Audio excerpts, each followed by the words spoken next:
Missão e Vida apresenta Mensagens de Vitória, com o pastor Marco Feliciano. Aleluia. A paz do Senhor, irmãos. A paz do Senhor, irmãos. Quem trouxe a Bíblia Sagrada? Abra ela comigo agora. É um livro muito difícil de achar, por isso eu vou ter paciência. Livro de Gênesis. Quero ver quem vai encontrar hoje. Capítulo de número 37. Aleluia. Versículo de número 8. Eu não sei como você entrou aqui hoje, mas eu sei como você vai sair daqui. Olha para o irmão do seu lado e diz para ele: trouxe lenço? Diga para ele: se não trouxe, prepara a manga da camisa, a ponta da gravata ou o chale desse vestido, porque nós vamos nos derramar na presença de Deus aqui. Aleluia. Gênesis 37, versículo 8, está escrito assim: então lhe disseram os seus irmãos: reinarás com efeito sobre nós, e sobre nós dominarás realmente. E com isso, tanto mais o odiavam, por causa dos seus sonhos e das suas palavras. Feche a sua Bíblia e coloque no banco. Pegue na mão do irmão mais bonito do seu lado. Agarra a mão dele. Aperta a mão dele com carinho até ele falar ai. Feche seus olhos.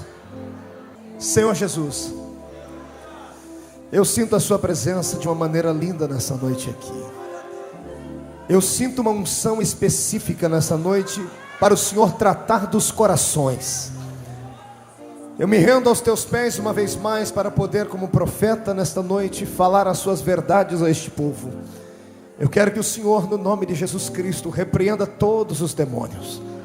Todos os demônios que vieram do inferno contra nós batam em retirada. Demônios, vocês têm uma chance de saírem daqui agora, sem serem queimados. Porque se ficarem mais 5 minutos aqui, serão tostados pelo poder de Deus.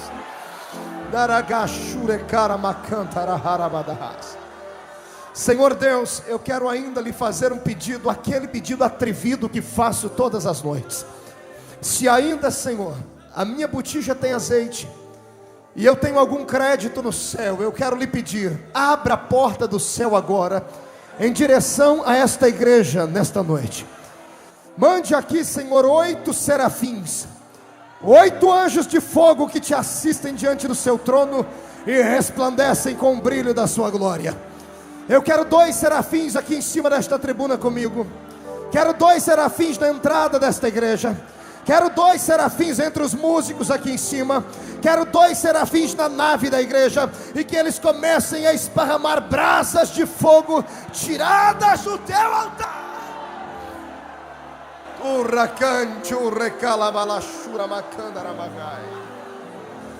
Prepara os nossos corações, Senhor. Prepara a nossa alma para nos encontrarmos contigo agora, em nome de Jesus. Amém? Escute, você vai estranhar o pastor Marco hoje, porque você me conhece como um pregador que pula, grita e planta bananeira. Hoje você vai ver um pregador chorão, porque eu quero levar você para debaixo das asas de Jeová. Amém? A mensagem que eu vou pregar essa noite, ela me custou muito caro. E eu às vezes evito pregá-la, porque me traz muitas recordações das quais eu não gostaria de me lembrar. Mas Deus tocou no meu coração para que eu pregasse essa mensagem. É uma revelação divina. Vá se preparando aí. Santos de Deus, todas as vezes que eu abro a minha Bíblia, do Gênesis ao Apocalipse, eu ouço a voz de Deus. Deus, ele fala. O nosso Deus é um Deus que nós não podemos vê-lo, mas podemos senti-lo. Diferente dos outros deuses que as pessoas veem, mas não podem sentir a sua presença. Quando eu olho para o livro de Gênesis, eu me deleito nas inspirações de Deus e na história dos grandes líderes e dos grandes avivamentos pessoais que Deus deu neste livro. Neste livro nós temos histórias de homens que viveram acima da média, da mediocridade humana, homens que se encontraram com Deus de alguma forma. Para esta noite eu escolhi a história de um deles. Será o protagonista dos nossos sonhos hoje. O nome dele era José. Repita comigo: José. José no Egito. Não José do Egito, porque ele não era do Egito, ele foi levado para lá. Escute e sonhe comigo. Quando eu abro a minha Bíblia na história desse rapaz, a minha alma começa a viajar. Essa mensagem, ela transcende o pensamento do homem. Eu olho para a história de um moço que tinha aproximadamente 17 anos de idade, quando teve um encontro pessoal com Deus. Este encontro foi tão profundo que mudou completamente o curso da história dele. A história dele estava marcada em 2 pontos: antes e depois de um sonho. Antes do sonho, ele era apenas mais um filhinho de papai. Era apenas mais um menino que, acostumado com a família, um dos mais jovens dela, um menino acostumado a comer, beber, dormir, roncar e quem sabe pensar em belas namoradas. Assim era a vida desse moço antes de um sonho. Mas depois deste sonho, Deus começou a alicerçar na vida dele uma história profética. Uma história que arrancou ele do anonimato de um mundo antigo e colocou ele como protagonista de uma história de vitórias. A vida de José volta a repetir neste século 21, estampada na vida de muitos dos que estão aqui dentro e começam esta campanha aqui nesta quarta-feira. A maioria de todos nós que estamos aqui somos seres humanos que vivem sonhando. E deixe-me lhe dizer uma coisa: sonhe e ouse sonhar. Você nunca irá além dos seus sonhos. Aquilo que o homem sonha ser, é isto que ele será. Onde os seus olhos alcançam pela fé, será aquele lugar onde você irá chegar. O homem nunca irá além daquilo que a sua capacidade intelectual, espiritual e psicológica poderão levá-lo. Se você quer nesta noite ter um encontro pessoal com um milagre, com uma revelação de Deus, em nome de Jesus, volte a sonhar. Deus só pode contar com homens que têm sonhos. Deus só pode contar com mulheres que desejam coisas que Ele pode dar. Deus não quer que você seja como mendigo. Olhe para cá, eu vou lhe dizer a diferença entre o ser humano que sonha e o que não sonha. O ser humano que não sonha, você vai encontrar 1 milhão deles aí por São Paulo, deitado debaixo de viadutos. Pastor Marcos, mas é a situação social do nosso país que gera isso? Não, senhoras e senhores, nem tudo é a crise social. Muitas dessas pessoas que estão lá debaixo da ponte são pessoas que perderam o vislumbre da vida, perderam os sonhos, esqueceram que são seres humanos à imagem de Deus. Deixa-me lhe dizer uma coisa que talvez você não saiba. Quando Deus fez o homem, Deus deu a este homem 2 dons que não deu a mais ninguém nesta terra. Deus só deu ao homem. Deus fez o homem conforme a sua imagem e a sua semelhança. A imagem, eu quero crer aqui profundamente que se o dia que nós chegarmos no céu e orarmos para Deus, não vamos ver um Deus com cara de cavalo ou com cara de cachorro. Vamos ver um Deus parecido conosco, porque somos a sua imagem. Mas quando a Bíblia diz que Deus nos deu a sua semelhança, aqui mora um milagre e uma revelação de Deus que, se você acatar, não vai ter demônio que vai ficar de pé na frente a partir de hoje. Deus te fez semelhante a Ele na capacidade de imaginar e de sonhar sonhos. Sabe por que Deus quer que você sonhe? Porque Ele é um Deus sonhador. O Deus que está lá em cima no céu. Um Deus que tem autoridade para criar universo. Como eu preguei aqui segunda-feira, é um Deus que sonha e os seus sonhos são eternos. E deixa-me lhe dizer uma coisa, para cada um de vocês que estão aqui nesta noite, Deus tem um sonho especial.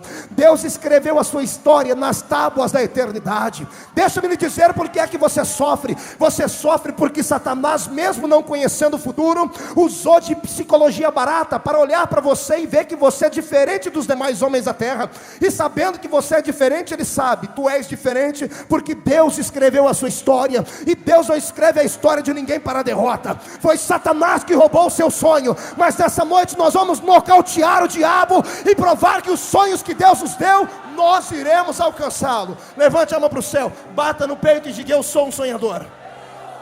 Olha para o irmão do seu lado e diz: eu sou um sonhador. E diga para ele: você não tem nada a ver com isso. Agora dê um glória a Jesus só para não perder o costume. Sonhe. Saia da terra nesta noite. Quando eu olho para a história desse menino José, eu vejo a minha história refletida na vida dele e vejo a sua história na vida dele. Eu quero que você agora imagine José antes do sonho. Um menino, 17 anos, desengonçado, como são os adolescentes, ou como dizem por aí, os aborrecentes. Só são aborrecentes aqueles que não são de Jesus, porque quem é de Jesus é uma benção, não é verdade? Pois bem, eu quero que você imagine ele agora todo balangandã, camisa para fora, aquele cabelo todo emaranhado, Dormiu até as 11 da manhã do dia, acordou, foi lá, comeu, bebeu, brincou, correu. O pai era rico, o pai era fazendeiro. Ele tinha uma família pequena, coitado, tinha que dividir tudo que tinha com 11 irmãos. Mas o pai dele era muito rico. Ele vinha de uma linhagem que todos na terra gostariam de ter vindo dela. Esse moço aqui, ele era neto de Isaac, era bisneto de Abraão, patriarca da fé. Olha o que aconteceu com ele. A vida dele era uma vida corriqueira, como a sua. Até que um dia, Deus, olhando dos céus para a terra, procurou alguém. Deixa-me lhe dizer uma coisa. Deus, Ele não fica ocioso no trono dele. Quando Deus olha do céu para a terra, Ele não procura homens apenas para paparicar o ego do homem. Deus procura homens e mulheres em quem Ele possa investir autoridade, em quem Ele possa investir poder e graça e unção para serem diferentes. Amados, Deus está procurando pessoas aqui nessa noite. Oxalá que você seja aquele por quem os olhos de Deus encontrem aqui. Quando Deus encontrou a vida de José, nem José ainda havia o encontrado. Deus havia o escolhido desde o ventre da sua mãe. E um belo dia José está dormindo, e neste sonho, nesta madorna da noite, ele acorda de manhãzinha, um coração saltando, um sorriso maroto nos lábios, e lá vai ele para o banheiro, escova os dentes usando a pasta Colgate, passa gel no cabelo, vai lá para a mesa do café da manhã e chega naquela mesa, aquela mesa pequenina para 11 pessoas sentadas, mas o pai e a mãe. Quando ele olha para aquela mesa, eu imagino como é que ele fica. Ficou como a maioria dos crentes. Amado, o crente não bebe, mas come que é uma graça. Vá comer assim lá no céu. Eu costumo dizer para essas pessoas que comem muito, para elas irem se cuidando, porque o dia que chegar, no dia das bodas do Cordeiro, que é Jesus quem vai vir servir, irmão, Jesus vai ter que dar umas 10 voltas só para servir o indivíduo. Pare com isso. Deixa-me lhe dizer, esse era José. José chega na mesa, pega aquele pão sovado, passa manteiga, maionese, põe presunto, sadia, queijo e tudo mais. Coloca aquele copo de leite com bastante Nescau, numa mão pão, na outra um copo. Ele dá uma mordida, do lado esquerdo da bochecha tem pão e ele ainda está tomando um copo de leite aqui. Termina de tomar, fica o bigodinho branco. Vai me dizer que você nunca ficou com bigodinho depois de tomar leite. No meio daquilo tudo, conversação na família, todo mundo preparando, uns iam trabalhar, outros iam brincar, outros iam administrar coisas. De repente José chama a atenção da família. Ei pessoal, tive um sonho essa noite. E quem é que não gosta de ouvir sonhos? E todo mundo na mesa, José, conta para nós, como é que era o sonho que você teve? Eu tive um sonho esquisito, rapaz. Eu sonhei que eu estava no meio da roça trabalhando, e o que eu do que o de todo mundo aqui em casa. Silêncio na mesa. Um olha para o outro, os irmãos mais velhos olham, de repente, imagina eles explodindo em gargalhadas. Imagina o Rubem, o mais velho dele, Rubem, forte, aquele homem viril, peito cabeludo, másculo, tipo Arnold Schwarzenegger, olha para o franzino José e diz, você, José, eu que tenho conhecimento no trabalho agrícola, eu que trabalho na roça todo dia, você sonhou que você pôde colher mais do que eu? E todo mundo começa a dar gargalhada. Eu imagino os irmãos levantando, dando um tapinha na cabeça dele, afagando a cabeça dele, os cabelos dele, e ele mesmo dando gargalhadas, porque ele não entendeu o sonho. Para ele tinha sido apenas um sonho. Passou o tempo, e um belo dia de novo José acorda do mesmo jeito, sorridente, os olhos brilhando para o banheiro, escova os dentes, senta na mesa, pega aquele pãozinho francês, coloca lá no meio o ioiô creme, qualquer coisa mais, pega um suco de maracujá, uma fatia de mamão, e quando ele está comendo ele diz, gente, sonhei de novo. E aí todo mundo já começa a dar gargalhada, e alguém do lado dele fala, fala sonhador, conta o sonho. O pai sentado na mesa, barba branca, já estava velho, olha para o filho e ele começa a dizer, gente, comendo pão ainda, eu tive um sonho estranho dessa vez. Da outra vez eu sonhei que eu estava na roça colhendo, dessa vez eu sonhei que eu estava no espaço, e o sol e a lua e 11 estrelas se curvavam diante de mim. Você viu que algumas pessoas deram glória a Deus?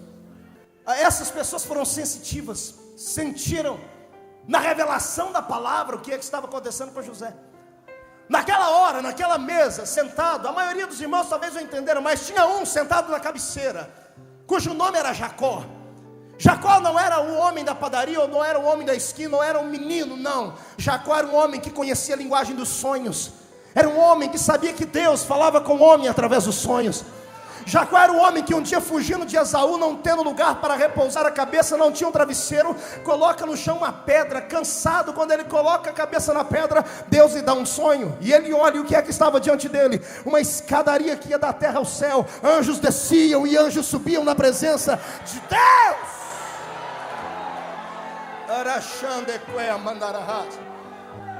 Eu quero falar sobre os seus sonhos aqui nessa noite, escute-me. O problema de todo ser humano, e principalmente nós que somos cristãos, é esse: quando temos um belo sonho, queremos contar para todo mundo. Não existe ninguém mais sensível no mundo do que um cristão. Não existe ninguém que tem uma alma mais marota, criança, do que um crente em Jesus Cristo. O crente, quando ele é convertido a Deus, ele se torna uma criança, e toda a alegria que ele tem, ele quer repartir com as pessoas. É natural isso, mas eu gostaria de deixar um conselho aqui. Para você que já sonhou e contou, eu vou aqui daqui a pouco repartir com você as experiências. Mas para você que teve sonhos e ainda não contou para ninguém, um conselho: não conte, guarda para você. Porque no meio daqueles que caminham com você todos os dias, vão ter aqueles que vão te ouvir e vão sonhar com você. Mas por outro lado, você vai encontrar pessoas que deixaram de sonhar, pessoas que foram roubadas pelo diabo no meio da caminhada, e elas, quando ouvirem o seu sonho, vão sentir inveja de você. Essas pessoas vão querer matar os seus sonhos, vão querer assassinar os seus sonhos.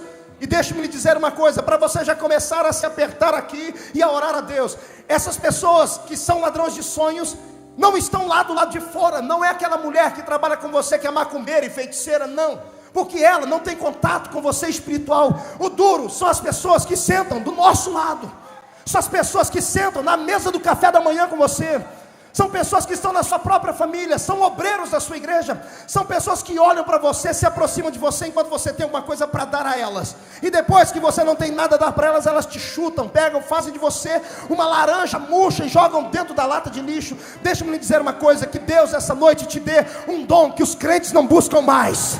Todos os crentes buscam dom de profecia, dom de revelação, dom de interpretação de línguas. Todos buscam dom da palavra, mas eu pouco ouço na terra alguém pedir para Deus o dom de discernir espíritos. Peça para Deus te dar o dom de discernimento de espíritos, porque Satanás anda roubando você todos os dias. É por isso que você pulou no domingo, na segunda-feira você quase foi arrebatado aqui. Ontem, terça-feira, você estava quase desviado em casa, entristecido, com desejo de morrer e de se matar. Existem pessoas que estão do seu lado, mas que não são seus amigos, são pessoas enviadas do inferno para roubar os seus sonhos. Eu tenho um conselho para você: passa por cima deles essa noite e levante os seus olhos aos céus.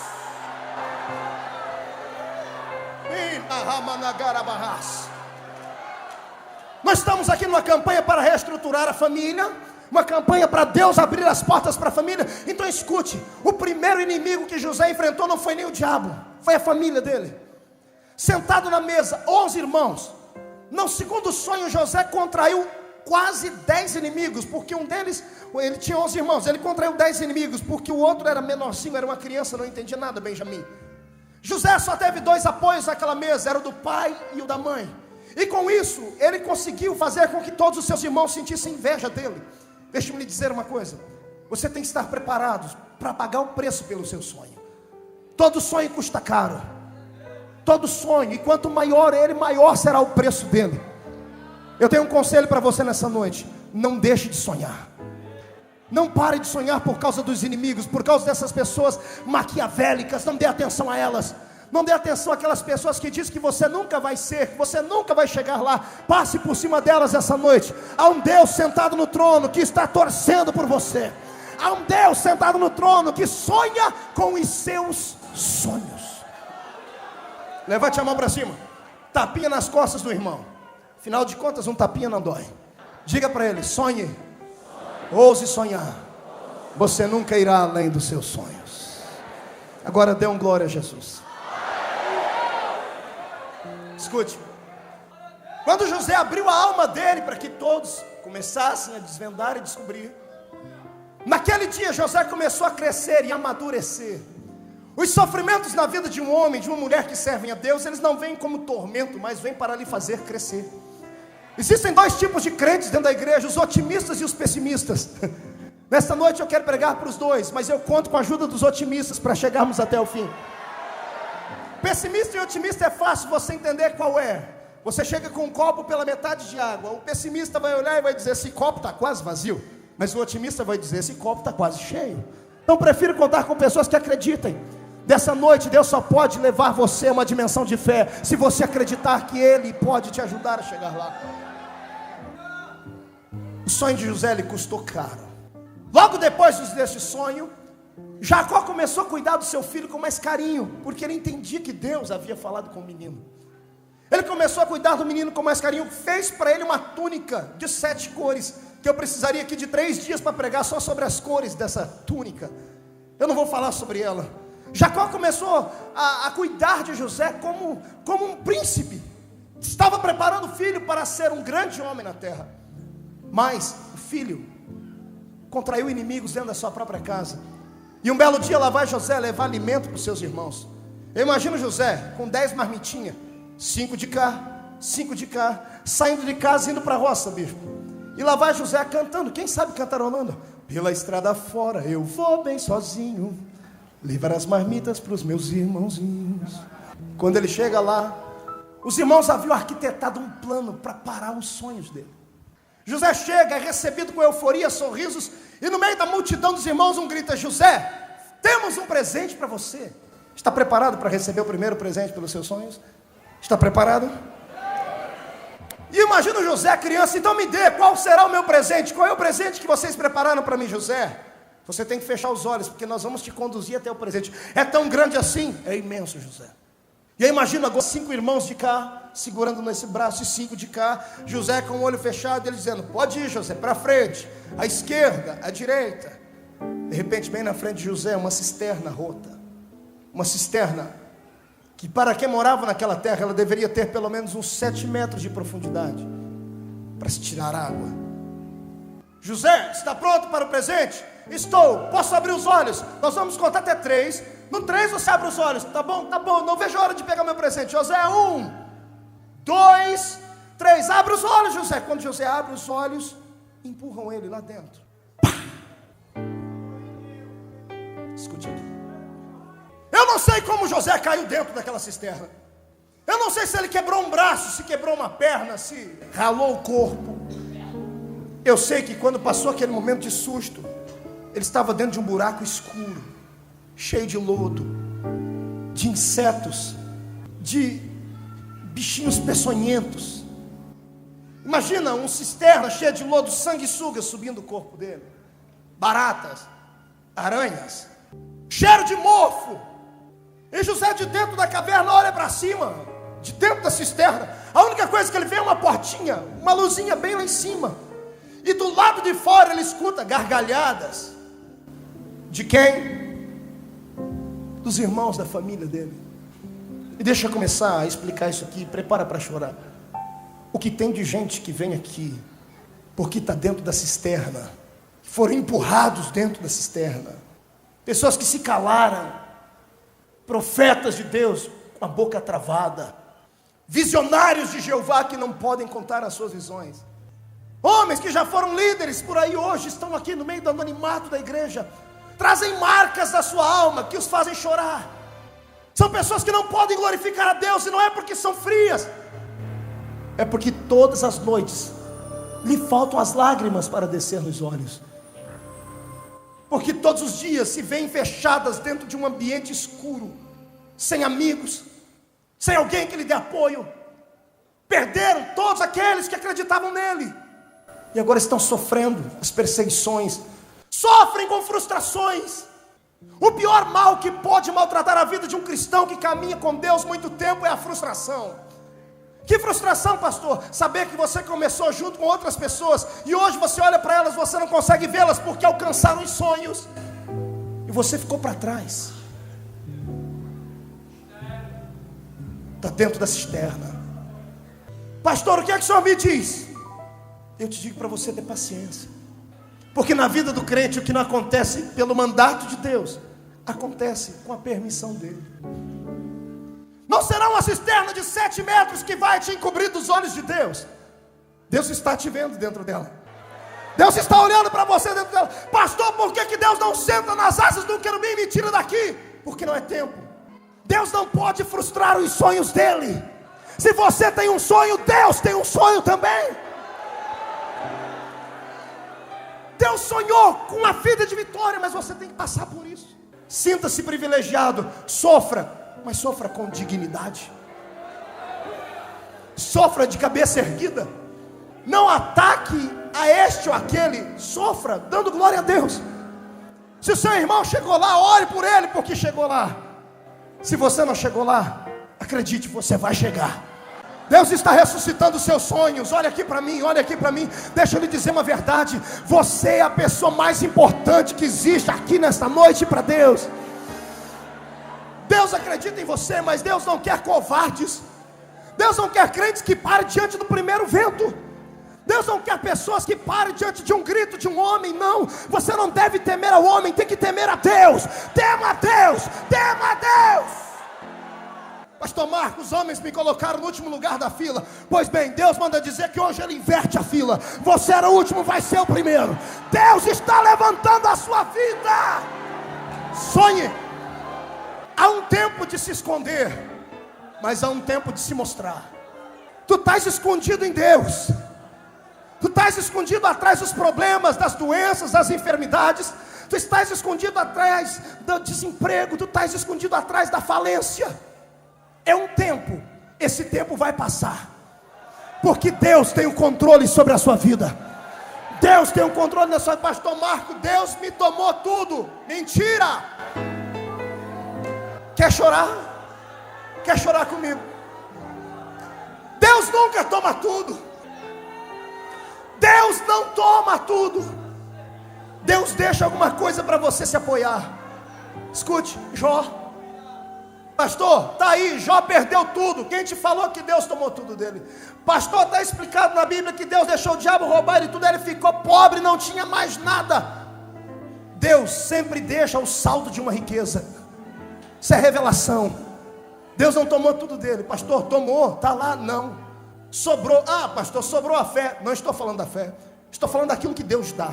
Deus não deixa a pessoa perder tudo. Sabe o que sobrou de Jó? Da riqueza dele? Um caco de telha.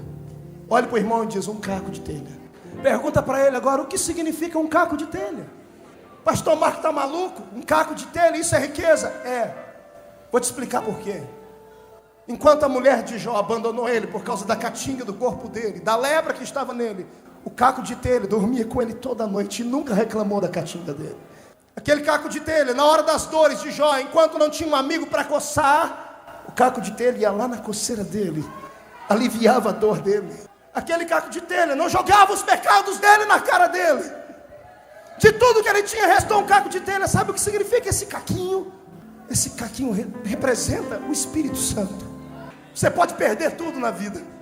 Pode perder os amigos, as pessoas podem não acreditar em você, mas o Espírito Santo está aí coçando a sua lepra. Aleluia! E eu sinto a presença dele aqui. Deus não aceita injustiça. Tudo que as pessoas fizeram contra você, elas vão pagar. Vão pagar, porque Deus é justo. E os seus inimigos vão ter que ainda sentar na sua presença, e você vai banquetear na presença dele.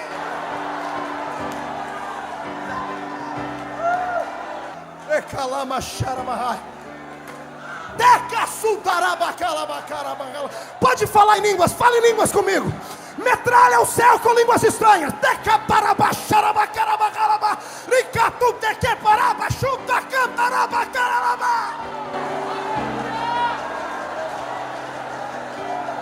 Aleluia. Quem sente Deus aqui? Olhe para mim. Está vendo José caído dentro da caverna, dentro da cisterna? Você acha que Deus se alegra com o sofrimento de um filho seu? Você acha que Deus é masoquista? Você acha que Deus não está te vendo? Deus está te vendo. Pastor, por que Ele não intervém? Porque se Ele intervir agora, você vai perder a bênção. Faz parte de um plano. O problema do homem é um só.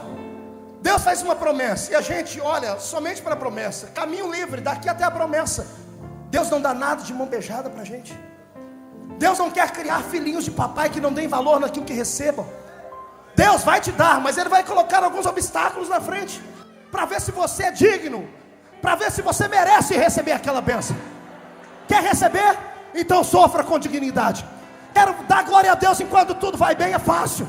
Adorar a Deus enquanto tem dinheiro no banco, carro novo para andar, casa nova para morar, roupa importada para vestir é fácil. Quero ver dar glória a Deus quando está tudo destruído. Quero ver olhar para cima e dizer: eu sei que o meu Redentor vive e em breve se levantará.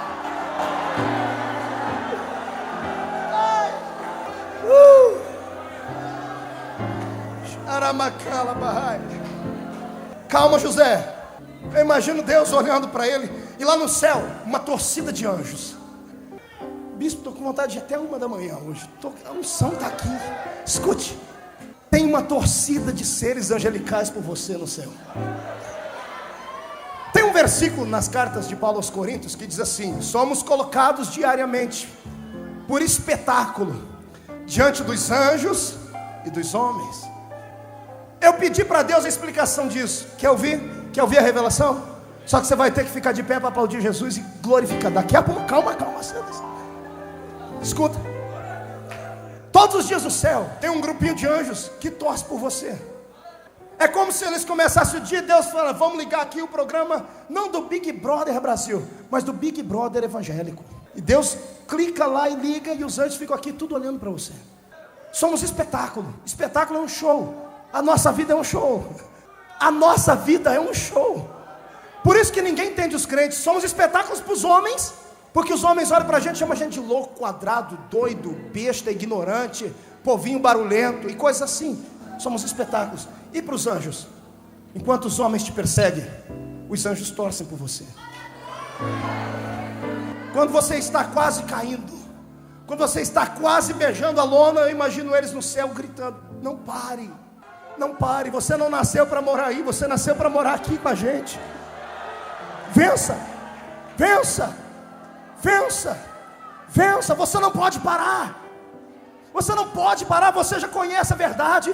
Esse mundo tem que ser para você como esterco. Pastor Marco, mas é difícil. É claro que é difícil. O céu não é para qualquer um. O céu não é para qualquer um que leva uma vida lavando. Já pensou você ainda ter tudo de graça aqui, ainda ir para o céu, amado? É querer demais, não é verdade? Para entrar lá naquele reino, você tem que pagar o preço para entrar lá. O reino de Deus é tomado à força. Existem dois veículos que levam o homem na presença de Deus. O primeiro é o veículo da adoração. Quer ir na presença de Deus rápido, sem sentir dor? Adore, glorifique, salte, pule, fale línguas, profetize, interpreta línguas. Agora, existe um outro veículo. Ninguém quer ir nele, mas é o veículo pelo qual Deus nos faz ir. Se chama sofrimento. Sofrimento. É o sofrimento que nos leva à presença de Deus com mais seguridade. É o sofrimento que faz você ir à presença de Deus quebrantado. Porque olha para você, marrudo, só porque tem um pouquinho de dinheiro, só porque está aqui numa igreja que hoje é uma das igrejas mais faladas de bênção dentro de São Paulo, só porque está aqui entre pessoas da sociedade, só por causa disso você acha que é o rei da cocada preta. Fica aí todo orgulhosão aí sentado com esses quilos de ouro em volta do seu corpo, só porque tem um anelzinho de formatura no dedo e um carrão esperando lá embaixo com seguranças. Acha que não precisa, acha que nem mortal é. Deixa eu te dizer, lá fora você pode ser doutor, pode ser médico, pode ser jogador, pode ser influente. Aqui dentro nós estamos todos na mesma esfera. Somos servos. E o servo sofre. Servo sofre. Yes.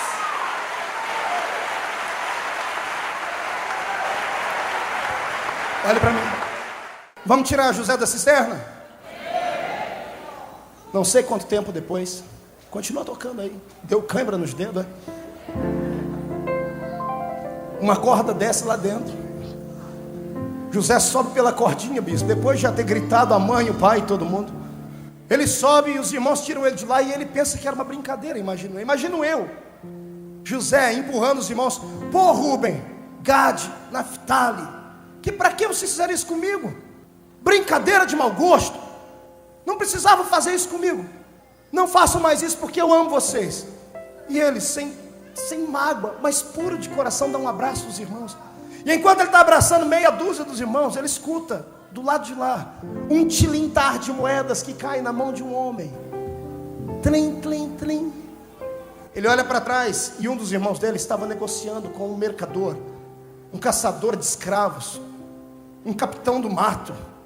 E ele escuta o irmão dele dizer ao homem: negócio fechado. Pega na mão do homem E ele diz, o irmão diz para o homem, o escravo é aquele ali, e aponta a mão. Todos os irmãos e a comitiva que estava com o mercador olham para trás. José também olha para trás. Ele jamais imaginou que fosse ele. Só que quando ele olha para trás, não tem mais ninguém atrás dele. E ele olha para frente, todos saem de perto dele. Vem um maldito filho do diabo, coloca correntes na mão dele, correntes nos pés dele, correntes no pescoço dele, amarram ele atrás de um cavalo e ele é puxado pelo cavalo como se fosse uma mercadoria barata. Eu quero que você agora imagine José sendo arrastado pelos cavalos, ele olhando para trás sem entender o que estava acontecendo. E os irmãos abraçados, gritando, demos um jeito nele e não tivemos nem que matar. Acabamos com a vida dele. Imagina alguém gritando, e aí, sonhador? Sonha agora. Cadê a lua? Cadê a estrela? Cadê o sol se curvando diante de você? Cadê? Eu imagino José sendo arrastado e olhando para trás gritando, Rubem, você trocou minhas fraldinhas quando eu nasci, Rubem. Zebulon, nós brincávamos junto de carrinho no meio da rua.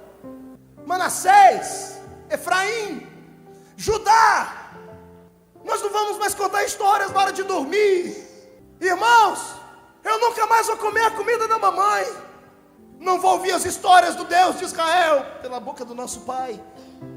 Me tirem daqui. E um a um virando as costas para ele. Segundo estágio daqueles que querem sonhar. Depois de sair de dentro da cisterna, você vai ser vendido. Olhe para o irmão e diga, vendido. Pergunte para o irmão, quanto foi que pagaram pela sua alegria? Ai, que dor. Traição. Pessoas que esperaram você virar as costas, lhe cravaram a faca nas costas. Repartistes a vida com a sua esposa, com o seu marido. Construíram um lar. Depois que tudo estava bem, foi vendido o seu casamento. Perdeu tudo. Melhor amigo te traiu. Pegou o dinheiro emprestado, nunca te pagou. Você está na miséria e ele está hoje voando aí. Ministerialmente falando, é pior ainda. Aproveitaram de você. Te jogaram dentro de um buraco e agora te prenderam. E é por isso que você não consegue ser feliz. Você já viu que você não tem parada? De segunda e quarta está aqui no Bispo. De terça e quinta está na Universal. De sexta está na Batista. De sábado está lá na igreja Glória, Glória, Glória, Glória. No domingo vai lá na igreja Jesus foi ali e já volta. E nunca tem felicidade. Parece um cigano espiritual. Vou te dizer por quê. Você nunca vai ser feliz enquanto não aceitar o sofrimento, enquanto não aceitar que você está passando por um processo de Deus, enquanto não entender que você não é uma pessoa comum. Só sofre aqueles que Deus escolhe para uma grande obra. Deus não dá uma prova maior que a que você pode passar. Pastor, tem algo pior do que isso? Eu vou encurtar aqui. Tem. Depois de ser vendido, ser levado junto com outros escravos, ver uma pessoa te lavar inteirinho e te colocar numa praça pública, para que as pessoas venham, olhem para você e dêem um valor por você. Você é revendido, passa de mão em mão. Imagina José numa praça pública, e lá vem Potifar, um homem gordo, feio, parece um sapo, e vem a mulher dele do lado, uma mulher toda bonita, lá com o espírito de Jezabel. Ele olha e cobiça ele. Porque ainda que você seja escravo, isso aqui é um milagre. Ainda que você esteja lá no fundo do poço, o diabo não cansa, porque você representa ser um perigo para ele. Pastor, já perdi tudo e o diabo ainda luta comigo. Ele quer ir até te matar, porque ele sabe que ainda que você esteja em coma, ainda que você esteja aí agora com câncer, ainda que você esteja a ponto de morrer com o vírus da AIDS, ele sabe que Deus tem uma chamada na sua vida. E para Deus levantar a sua vida, basta ele fazer assim, ó. Satanás não teme Fernando Henrique Cardoso, porque este já é dele. Satanás não teme aquele congresso diabólico de Brasília, porque lá até os que são nossos já são quase dele, porque se venderam. Satanás não teme a Rede Globo, porque a Globo todinha é quase dele. Satanás não teme esses homens ricos e milionários, mas quando passa um desses crentes aqui, pode estar de chinela havaiana no dedo, você passa perto dele, olha para você e vê um exército crente capengando na fé, andando tudo torto, mais lá fora do que aqui dentro. Cada vez que você põe o pé aqui dentro, Satanás diz: todo o meu projeto pode acabar hoje. Pode acabar hoje. Deixa eu te dizer uma coisa, Satanás te odeia. Satanás me odeia. Eu recebi uma ligação tem 2 semanas. Uma mãe de santo desse país me ameaçou, porque disse que eu bato muito nos espíritos dela. Ela disse: eu já peguei o teu nome, coloquei dentro da boca de sapo, já fui numa encruzilhada, numa cachoeira. Quando ela terminou de dizer, eu falei: já acabou, dona? Já. Então deixa eu dizer o que vai acontecer. A cachoeira vai secar, o sapo vai morrer, a encruzilhada vai pegar fogo, porque eu não temo Satanás. Se ele me odeia, eu odeio ele mais ainda, e vou sempre jogar fogo nele. Quantos querem jogar fogo nele aqui hoje? Joga!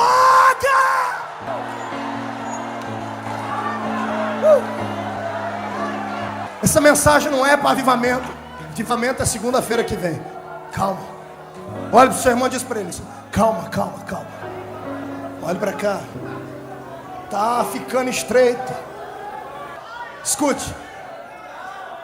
José está longe de casa. Está dentro do palácio do Potifar, sofrendo igual sovaco de aleijado. E lá dentro da casa do Potifar, ele consegue ser fiel a Deus. Não entendo isso. José começa na casa de Potifar esfregando o chão, bispo. Meses depois ele já é o mordomo da casa. Onde chega, prospera. Não entendo isso. Quer que eu pare? Ou pode continuar? Então vamos lá. Escute aqui. José começa na casa de Potifar esfregando o chão, bispo. Meses depois ele já é o mordomo da casa. Onde chega, prospera. Não entendo isso. Está preso. Deus fez um jejum de palavra com ele. Eu tenho certeza que ele falava com Deus todo dia, perguntando a pergunta da vida, aquela que você faz todo dia antes de dormir: Deus, por quê? E sabe o que Deus responde para ele? O silêncio de Deus dói mais do que a correção dele, irmão. Tem que ser muito macho, tem que ser muita mulher para suportar o silêncio de Deus. Nem Jesus aguentou. Pastor, é heresia. Lê a Bíblia. Lá na cruz, Jesus falou: ô Pai, por que tu me abandonou? Você acha que Deus abandonou Jesus? Deus virou as costas. Porque se ele ficasse olhando Jesus, Jesus não tinha morrido. Ele tinha descido à terra, arrancado Jesus da cruz, e não tinha mais um ser humano para contar a história. Por que Deus não tirou Jesus da cruz? Porque o plano tinha que ir até o fim. Sonhe, mas dê a Deus o direito de sonhar também. José faz tudo certinho. Um belo dia, bispo, ele está lá dentro da casa, arrumando tudo. Potifar foi fazer umas compras. E quem é que chega do lado dele? Toda sensual, a mulher de Potifar, a endemoniada. Lá chega ela, com os cabelos esvoaçantes, aquele perfume esquisito, aquela roupa transparente, com aquela bocona vermelhona, aqueles olhos todos azuis, a lá Jade, da novela do Clone. Chega diante dele, aquela voz melosa, e diz: tudo bem, José? Tudo bem, minha senhora. José, eu estava percebendo como o seu porte físico é bonito. Fogo nela! José, você tem assim os olhos brilhantes. Irmão, quando a esmola é muita, irmão, desconfia. Moça, pastor, não dá. Aquele moço na escola é um gato. Esse gato vai acabar te arranhando, filho. Não, mas ele é todo assim, ele é lá Brad Pitt. Sai pra lá, Satanás. Você vale muito. Escute, você vale muito. O diabo não é trouxa de te dar uma coisinha qualquer, não. Ele vai colocar uma coisa que preste na sua frente. Ele vai colocar uma Sharon Stone do seu lado. É um Tom Cruise. Agora é você que tem que desconfiar, ô infeliz. Abra os olhos, olha no espelho. Já se olhou no espelho? Você olha no espelho, você vê você não sabe se você está de frente ou de costa. De tão feio que é. Aí vem aquela mulher com aquele carrão querendo... Ei, abra os olhos. É o diabo. É Satanás. Pastor, mas é tão bonito. É tão belo. Deixa eu te contar uma história. No Oriente teve um rei que teve 3 filhos gêmeos, trigêmeos. Quando foi passar o seu trono para os filhos, para um dos filhos, apenas um poderia tomar conta. Não sabendo para qual dar, porque os 3 eram inteligentíssimos, eram mestres, eram isso, era aquilo, eram bons filhos. O rei pediu sabedoria a Deus e propôs uma parábola, propôs uma pergunta, um enigma. Chamou os 3 filhos e colocou diante deles um vaso com uma flor. E eles disseram para os seus filhos: filhos, eu tenho um problema para ser resolvido. Aquele que resolver o problema será o meu substituto no trono. E os meninos disseram: pai, qual é o problema? E ele disse: o problema está de frente de vocês. E eles olharam o vaso. Um dos filhos olhou o vaso, analisou e disse: como este vaso pode ser um problema? Esse vaso é da dinastia Mindi. É tão valioso que não se pode dar preço por ele. O outro disse: pai, como pode ser um problema? Essa flor é uma flor única. Não existe outra como ela, é uma flor medicinal, pode curar, a sua beleza transcende os olhos humanos. E enquanto os 2 estavam admirando, o terceiro filho levantou, pegou o vaso e a flor, jogou no chão e pisou em cima. Quebrou o vaso, quebrou a flor, pisou em cima dela. Os outros 2 pularam em cima dele, batendo nele. O pai mandou apartar e disse: já tenho o rei. E os 3 pararam e o pai disse: o rei é esse meu filho que quebrou o vaso. Um dos filhos disse: mas como, meu pai, o senhor é louco, vai dar o reino para um homem que não sabe dar valor numa coisa tão valiosa. O outro: o senhor vai dar o seu reino na mão de alguém que não sabe dar valor numa planta medicinal como essa? O pai disse: eu vou dar o meu reino àquele que, quando ver um problema, não importa a beleza dele, não importa a validade dele, problema é problema, só tem um jeito de resolver, tem que destruir. Tem que destruir. Tem que destruir. Quer ter vitória? Quer ter vitória? Abandona esse amante desgraçado que só te está levando para o inferno. Quer ter vitória? Abandona essas coisas que te levam para baixo todos os dias. Pastor, mas Jesus quer só o coração. Meu Jesus não é açougueiro. Meu Jesus quer você por completo, o seu corpo, a sua alma, os seus lábios, os seus olhos. Quer ter vitória? Quebra o problema. Pastor, mas é um pecadinho de estimação. Joga ele na lata de lixo. Esse pequenino problema vai te arrastar para o inferno. Esse relacionamento desgraçado e miserável vai destruir a tua família. Esse dinheiro que você ganha desonestamente, você está acumulando riqueza de miséria. Tudo que é feito debaixo desse sol, você começa a pagar aqui mesmo. O que você planta, você colhe. Se não colhe agora, sua família vai colher no futuro. Deixe-me lhe dizer uma verdade aqui. Você não precisa ser assim para ser feliz. A sua felicidade está em Deus. O sonho de Deus na sua vida é maior do que você pode imaginar. Só quem acredita nisso, jogue as mãos para cima e glorifique a Jesus. Neste dia, quando a mulher bota as mãos em José, a Bíblia diz que ele sai e deixa a capa na mão dela. A capa ficou na mão da mulher e ele saiu correndo. Vamos acompanhar José correndo agora? José vai correndo por um corredor, por outro, desce escadaria, palácio, isso, aquilo, chega na porta do quarto e ele abre a porta do quarto delicadamente. Entra lá dentro, fecha a porta, trinco, chave, tramela e uma cômoda atrás da porta para o diabo não tentar mais ele. A Bíblia Sagrada diz: resistir ao e ele. A Bíblia não manda resistir a mulher não, irmão. A Bíblia manda resistir ao diabo. A mulher ou a homem, deixa eu te dizer uma coisa, foge dela. Foge. Foge, porque senão a sua vida vai para o buraco. José fugiu. Chegou dentro do quarto assim, olha o coraçãozinho dele. Ei, José não era doente, era igual eu e você. Adrenalina a 1000.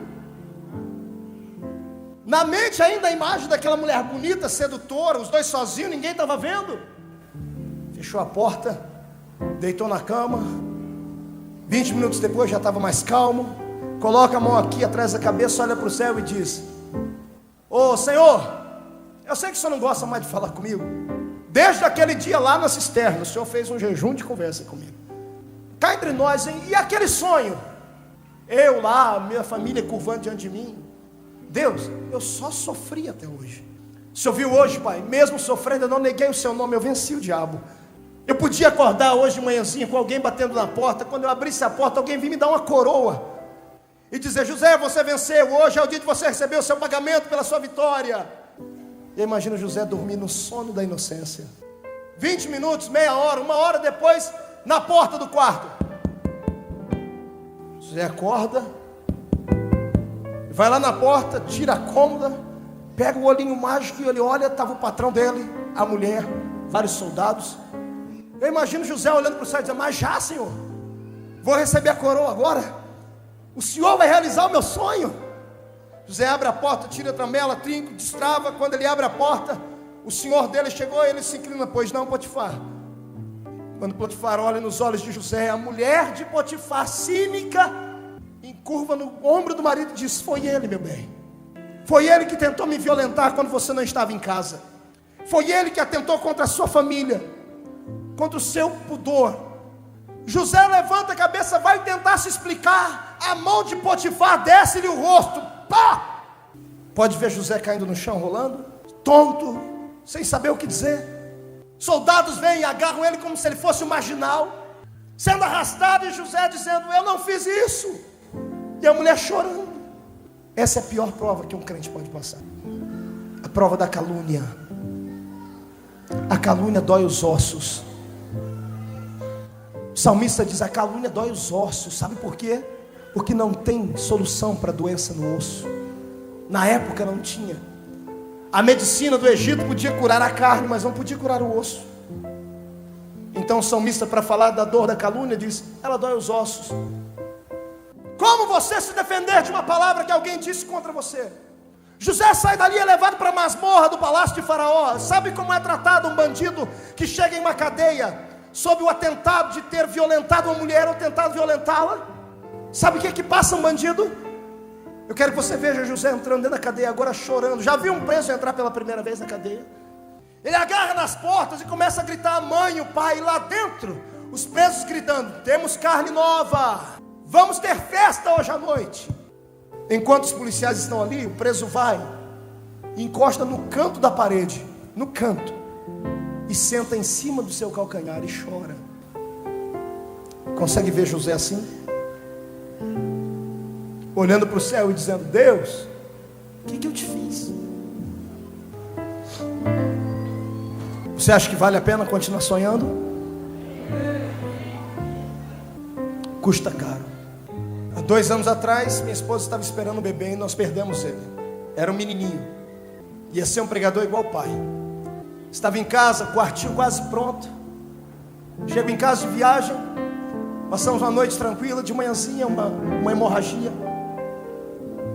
Fomos para o médico. Ele disse: pode voltar para casa. Ela só pegou peso, não faça mais isso.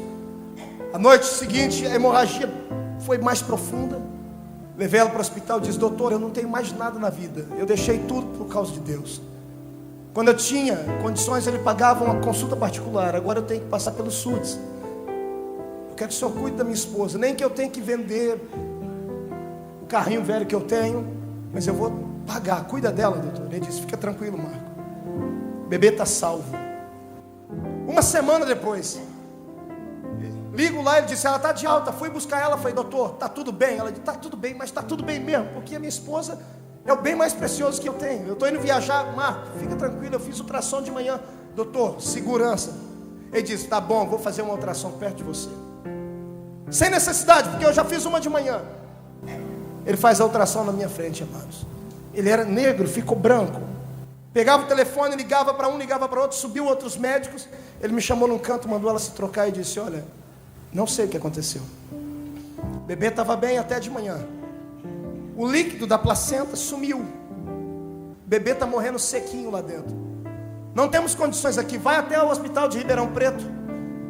Peguei até arrumar condições, roupa, um dinheirinho para chegar em Ribeirão Preto. Foi a tarde toda. Chegamos às 7 da noite em Ribeirão Preto, no Hospital das Clínicas. Mais de 2.000 pessoas para ser atendida. Ela foi atendida às 2 da manhã. Às 2 da manhã ela entrou. 5 minutos depois o médico disse: quem é o marido da mulher que entrou? Eu disse: sou eu. Antes de eu entrar na sala dele, no meio do corredor, ele disse: ó, o neném já morreu, nós não temos leito para ficar com ela, leva ela embora para sua casa.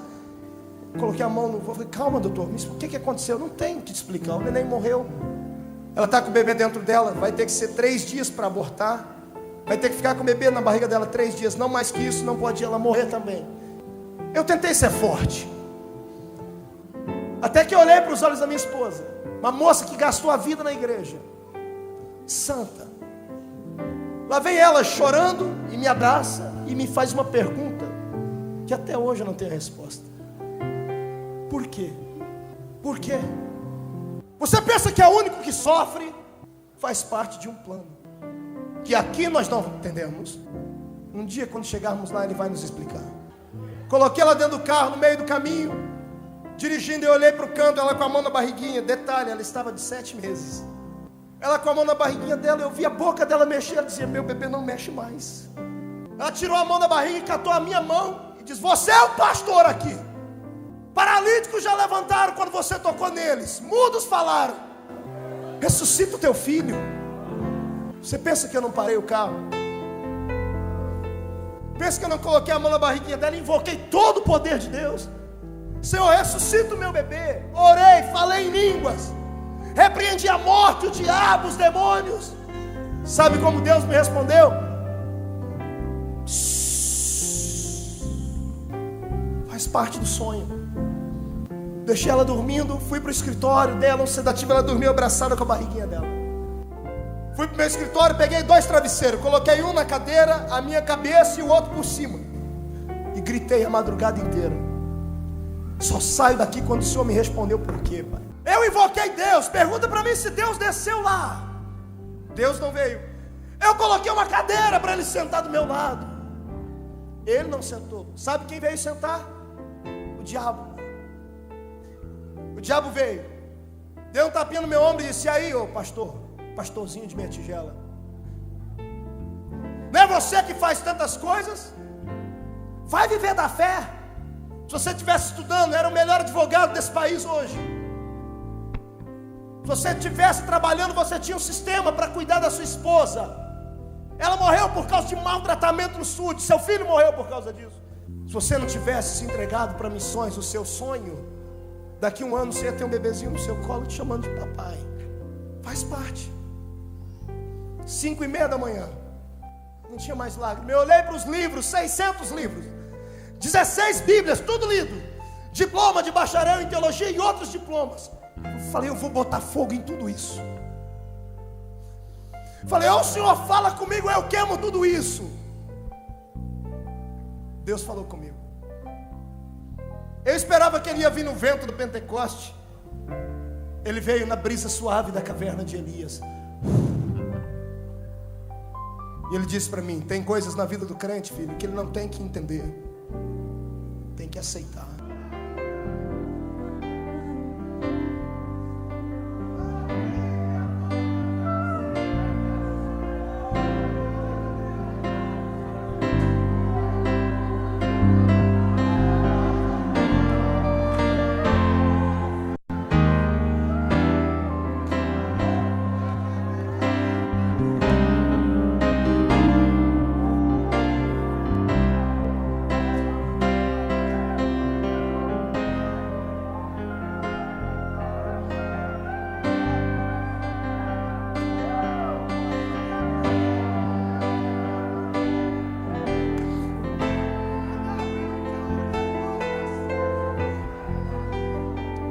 Continuar sonhando?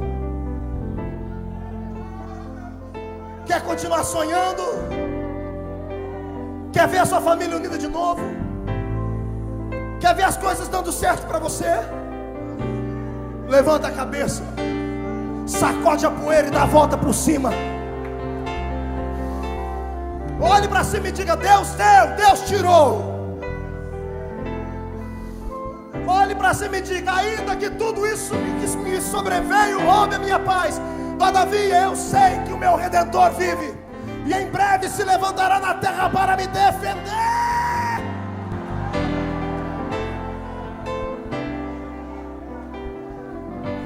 Pegue na mão do seu irmão.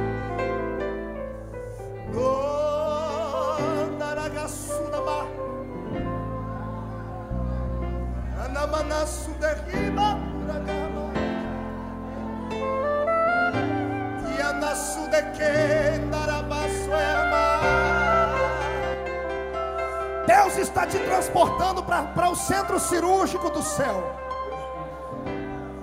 Deus está botando pessoas aqui para o centro cirúrgico do céu. Deus vai começar a curar as suas crises interiores agora.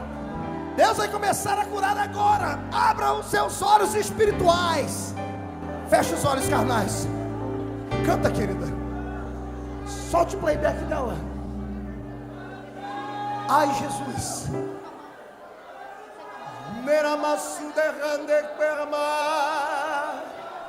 Mi maior. Feche seus olhos.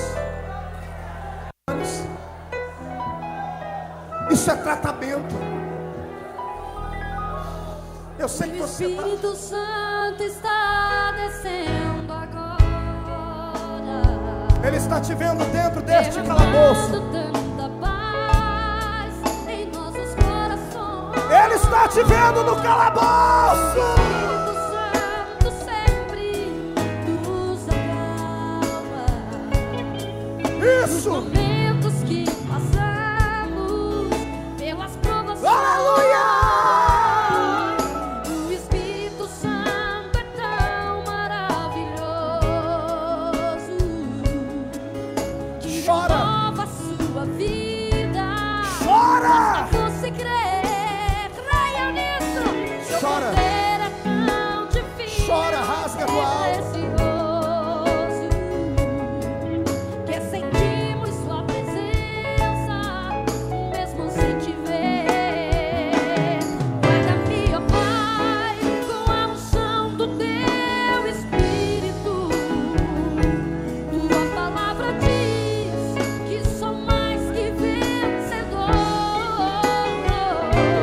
Guarda-me, ó Pai, como a menina dos teus olhos. Seja o meu escudo, minha proteção, meu Salvador. Guarda-me, ó Pai, com a unção do teu Espírito. Tua palavra diz que sou mais que vencedor. Guarda-me, ó Pai, como a menina dos teus olhos. Sonhe. Seja o meu escudo, Sonhe. minha proteção, Sonhe. meu Salvador. Sonhe, conjunto. Sonhe. Sonhe. O Espírito Santo Sonhe. está Sonha, bispo. descendo agora. Sonha. Derramando tanta paz em nossos Sonha. corações. O Espírito Santo sempre, sempre nos acalma. Aleluia. Nos momentos que passamos pelas provações. O Espírito Meu Santo é Deus. tão maravilhoso que renova a sua vida. Basta você crer. Aleluia. Seu poder é tão divino. Adore o nome de Jesus. Solte a mão do seu irmão e levante elas. Sentimos sua presença. Vai cair sobre nós uma unção de sonhos. Receba esta unção agora. Agora. Teu Espírito, tua palavra diz que sou mais que vencedor. Guarda-me, ó Pai, como a menina dos teus olhos. Meu Deus. Seja meu escudo, minha proteção, meu Salvador. Guarda-me, ó Pai, no teu Espírito. Tua palavra diz, aleluia, aleluia. Guarda-me, ó Pai, como a menina dos teus olhos. Seja o meu escudo, minha proteção, meu Salvador. Seja o meu escudo, seja o meu escudo, minha proteção, meu Salvador. Seja o meu escudo, a nossa proteção. Aleluia. Meu Salvador.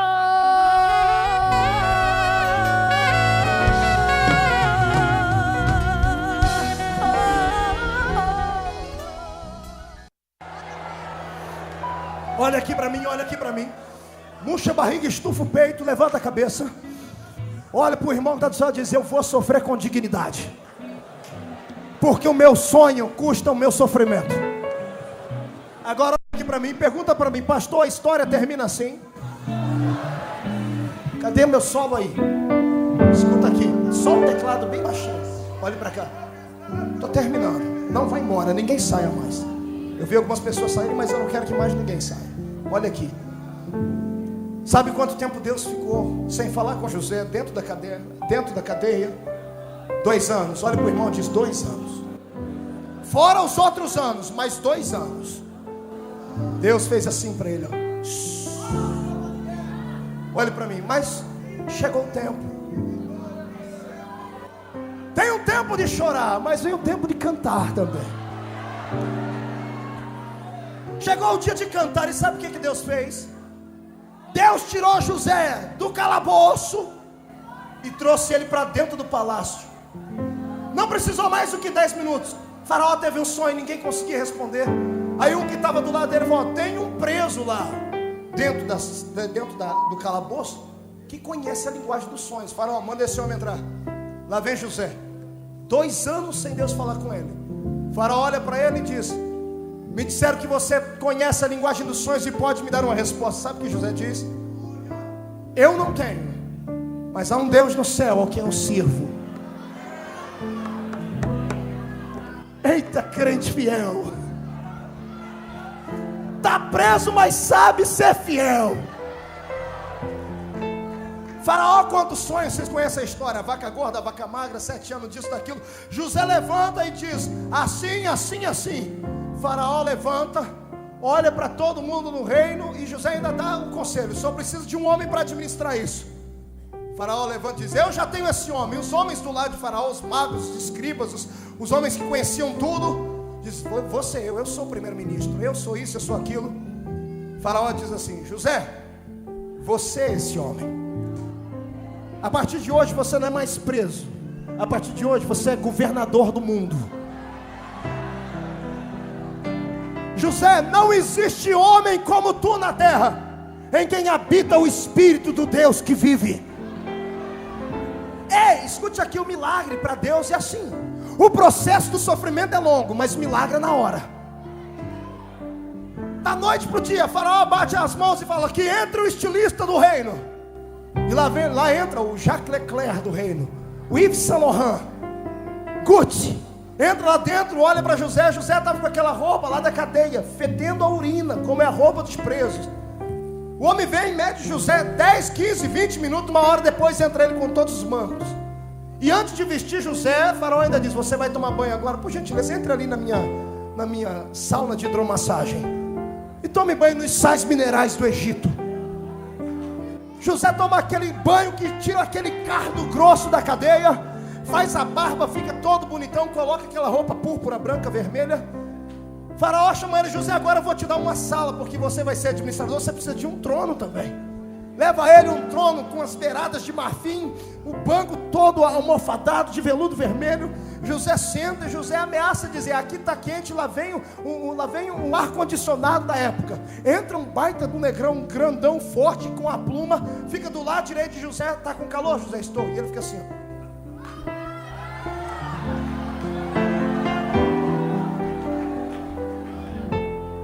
Achando que o meu Deus é o quê? A barriga de José ronca de fome até ontem. Sabe o que ele comeu naquela cadeia miserável? O resto que sobrava de cima. Quando ele ameaça dizer que está com fome, o assessor bate palmo e entra as melhores iguarias do Egito para ele comer. Ele nem sabia comer, pegar no garfo, aquelas coisas todas. De repente ele diz: eu estou cansado, vocês me dão licença, eu preciso descansar. Levam ele para uma cama. A cama cabia 6 pessoas deitadas nela, toda almofadada, aquela coisa de granfino. E ele tinha dormido na noite anterior numa caminha de pedra dentro da cadeia. Depois de pular, entrar lá dentro, mandar todo mundo sair, imagina ele tirando aquele roupão e pulando em cima da cama. Moleque igual eu. Termina tudo aquilo, ele se recompõe, vai lá no trono dele, senta, os assessores, e ele pede licença. Todos saiam daqui por um momento. Eu imagino José agora abaixando a cabeça, chorando e dizendo: Deus, Quantos querem entrar dentro do palácio agora? Levante a mão esquerda para o céu. Mão esquerda para o céu. Abre a mão, fecha os olhos e diga: Deus, estou sofrendo ainda, mas não desisto dos meus sonhos. Mas eu quero colocar na palma da minha mão agora todos os ladrões de sonhos que eu conheço e os que eu não conheço, os que lutam contra os meus projetos, os que não acreditam em mim, porque eu creio que o meu sonho é seu também. Fecha essa mão esquerda com força. Olha para o irmão do seu lado e diz: vamos destruir esse miserável, vamos acabar com essa desgraça maligna. Olha para o irmão e profetiza para ele, diga para ele: quando você destruir isso, a sua família vai ser unida de novo. Quando você destruir este ladrão de sonhos, o seu corpo será curado, você será batizado com o Espírito Santo, será renovado, a porta de emprego vai se abrir, você vai prosperar, a sua empresa vai prosperar.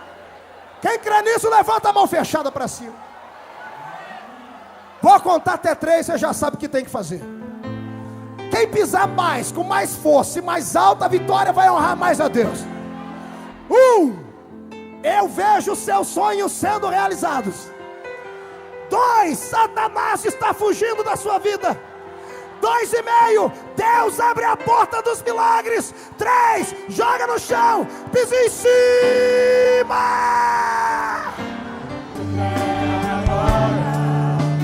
Os inimigos de Deus, seja estabelecida a casa do Senhor.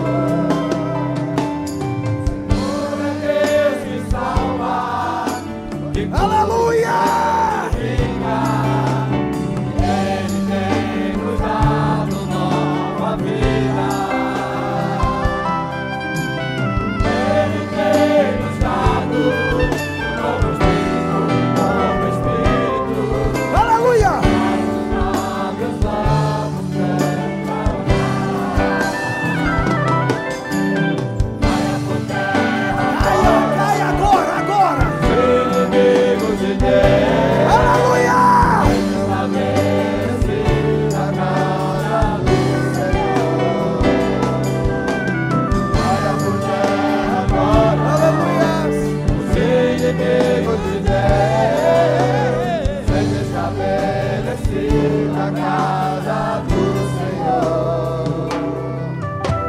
Só quem creu nesta mensagem, só quem está sonhando de novo, levante as duas mãos para cima.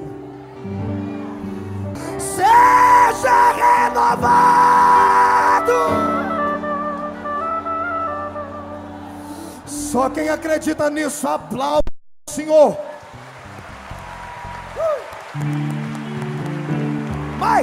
Mais.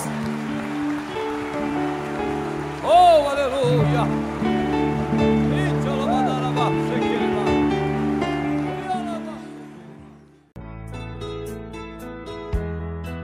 Bem-aventurados os que ouvem a palavra de Deus. Adquira outras mensagens através do 021 2497 4610.